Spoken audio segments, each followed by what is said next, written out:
Alright, I hope this is the right place.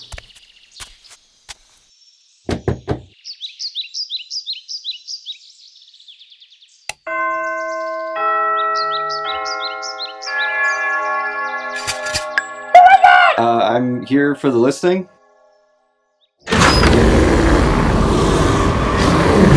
Oh shit. Alright.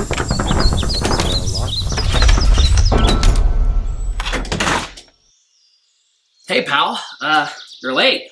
It said it was at 3. I meant the other 3, but that's okay. Come on in. Alright.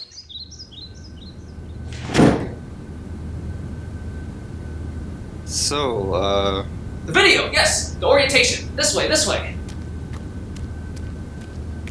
Alright. It's interesting.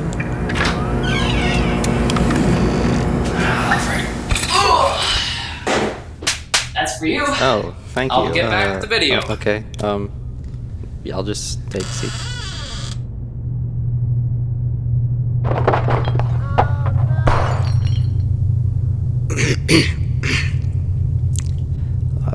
This is really weird.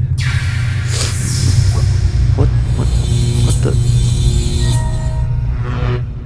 There we go. Oh.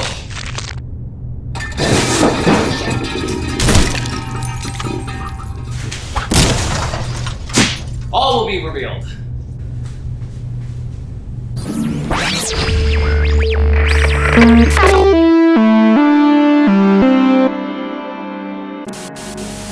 Hi, I'm Tristan, but you can call me Retro Robo Boy, Retro Boy, or you could just call me Dad. You'll figure it out. I trust you to figure it out. I chose the name Retro Robo Boy because I like shit that's old, I like robots, and I'm a boy. On with the show.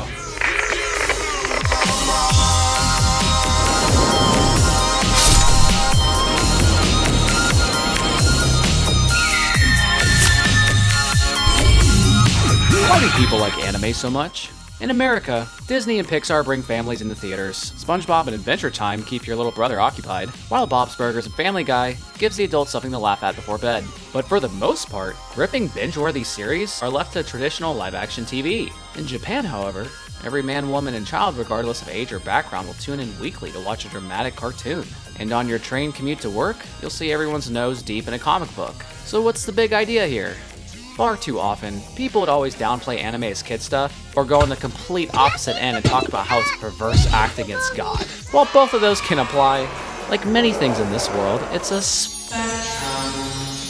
Okay, I got a serious question for you. What's your favorite TV show or movie series? Like, if you had to binge the whole thing right now, what would it be? Maybe it's The Office, or perhaps you're more of a Black Mirror kind of person. This Friday night, you and your best friends decide to marathon all the Harry Potter movies. Now just imagine if these were all cartoons instead of actors. Game of Thrones would still have the same gore and nudity, and still have those awesome characters you love. Daenerys is like such a queen. You know nothing, Jon Snow. Stranger Things would still have all those lovable little kids and that awesome soundtrack. They're just all drawn instead of filmed. Now maybe you didn't know this, but movies are like really expensive to make. And thanks to good ol' MCU and HBO, the standards for what make an epic show have now reached ridiculous heights. And that's where the genius of anime comes in. No matter how adult or complex your story is, you can tell it as freely as you want with animation.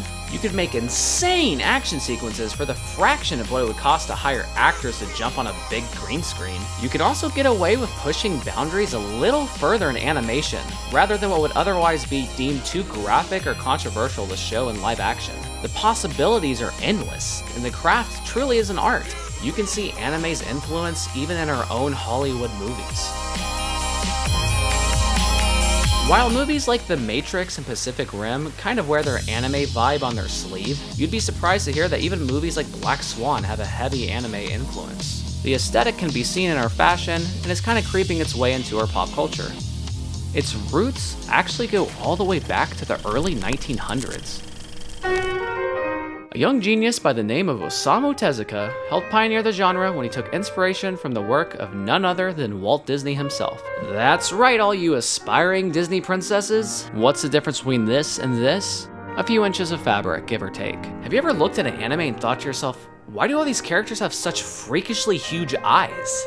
The sun hurts my eyes. One of Tezuka's favorite films was Bambi. And on a psychological level, big doughy eyes communicate wonder and innocence, while smaller eyes illustrate malice or something dark hidden underneath. So by giving all these characters big eyes, you feel more endeared to them. So while, yes, Tezuka and Walt Disney started with the same ingredients, Tezuka applied it in ways America would never dare. He wrote stories about war and fascism, government conspiracies, the fear of technology, tragedy of mental instability and losing your loved ones because of it, challenging gender roles, the life of Buddha, a hospital drama with anatomically correct surgeries, and a story about a lone samurai whose body parts were stolen by demons and he has to get them all back using the weapons that replace his body parts. While Mickey? Well, Mickey was a mouse.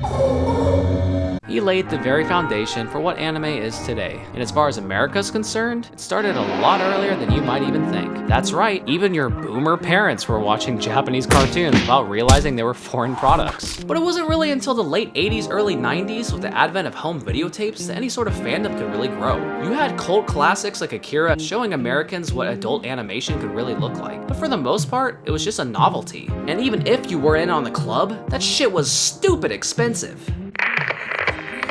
Let's see. Oh, Ranma 1/2 is coming out. Oh, I love this show. Okay? Ranma 1/2 on sale now in stores everywhere for just $29.95. Wait. And that's 2 TV episodes. The new fuck? from Viz Video. $30 for 2 episodes? You gotta be fucking kidding me. That show's like 100 episodes long. Do you think I have drug money? I can't even choose what language it's in. That's stupid. Well, the Dark Ages did eventually pass. For every morning, Pokemon would play on Kids WB, and every night after school, Cartoon Network would play Dragon Ball Z. Those two series grew into household names and served as gateways to the millennial age of anime fandom. But even with Cartoon Network, Blockbuster, and anime conventions, it still kind of remained a nerdy hobby. Marvel, DC, Star Wars wouldn't give up their throne so easily. You had your fan-translated, pirated anime websites, and then you had Netflix delivering DVDs to your door. Wait, hold on. Do y'all remember that? I remember I always used to piss off my dad because you could only have like 2 DVDs at a time, but every show I wanted to watch was like a fucking 20 disc long box set. So I sure as hell was gonna send it to the top of the queue. I had to see what was gonna happen. But then my dad would get the mail and be like, "Damn it, Tristan, stop bumping your damn Gundam. I wanna watch The Mummy. I wanna watch The Mummy 3. I wanna watch Jumper." Fucking Jumper. Which brings us to the biggest media revolution of all time, the advent of the multi-million-dollar streaming service industry. We are now living in a world where any bored average Joe scrolling through Netflix can be driven by morbid curiosity to click on this weird cartoon called 7 Deadly Sins. Your modern classics like Attack on Titan, Sword Art Online, and One Punch Man have caught wind with a larger casual viewing audience thanks to things like Netflix. You can only watch Grey's Anatomy and Friends so many times. Now all the normies who were too cool to watch anime in middle school and made fun of you for it are suddenly coming up to you on campus in all seriousness like, "What's up, bro? Haven't seen you since high school. You ever hear about Cowboy Bebop?" and then you're just like, Yes, I love Cowboy Bebop. but you know what? Every day, more and more people are embracing the idea of Japanese cartoons being adult entertainment. Which brings me to the point of this channel. Are you a new anime fan trying to get your feet wet?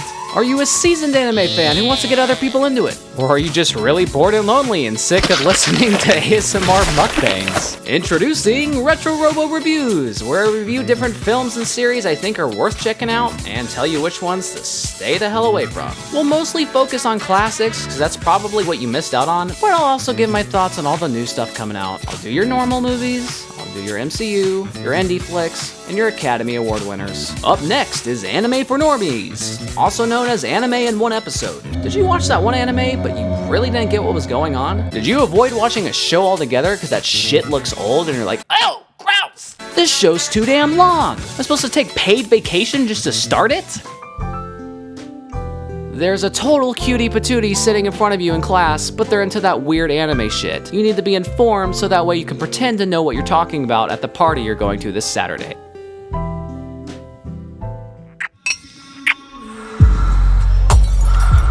welcome. I am doing that for you. You're welcome. It's essentially the No Fear Shakespeare spark notes you would desperately read before class because there's a pop quiz and you're like, God, I hate my fucking life. speak English, doctor. I ain't a loser. Oh no. All the anime nutrition you need in a snack size pack.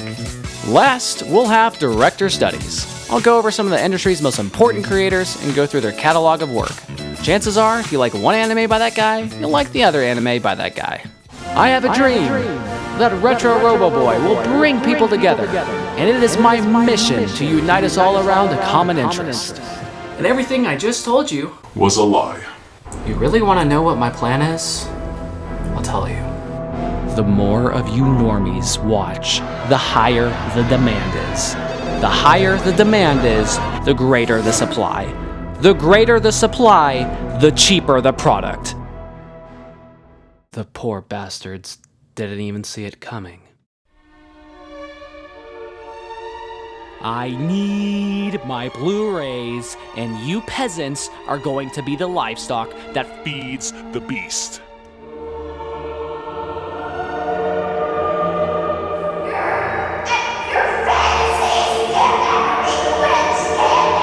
never.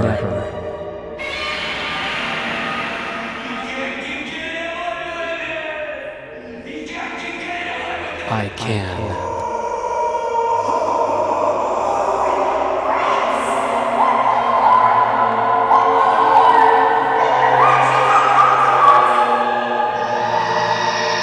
The end is nigh. And it gives me an excuse to talk about things I enjoyed. That's all I got. Bye. So, what did you think? Yeah, I don't know if this is for me. Well then, I wouldn't have gotten dressed up for this.